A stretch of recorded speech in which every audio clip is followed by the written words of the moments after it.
10 BRS పాలనలో వంట గ్యాస్ను 500 రూపాయలకు ఎందుకు ఇవ్వలేకపోయారని ప్రశ్నించారు మంత్రి పొంగులేటి శ్రీనివాస్.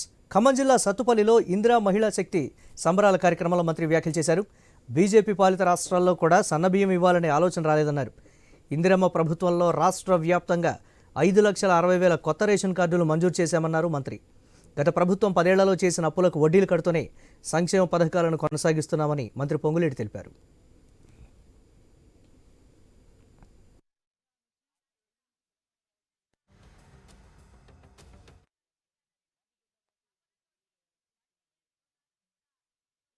పది సంవత్సరాలు పరిపాలించే నాడు పేదోడి ఇంటికి ఉచిత కరెంటు ఇవ్వాలనే జ్ఞానం ఎందుకు రాలేదు?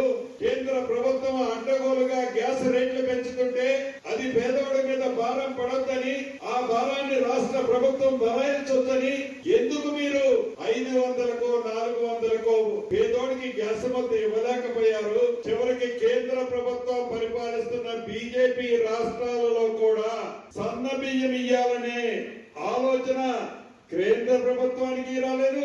10 సంవత్సరాలు మీ స్వార్థం కోసం దోచుకున్నారే తప్ప పేదోడికి సన్నబువ్వ పెట్టాలనే ఆలోచన మీకు ఎందుకు రాలేదు?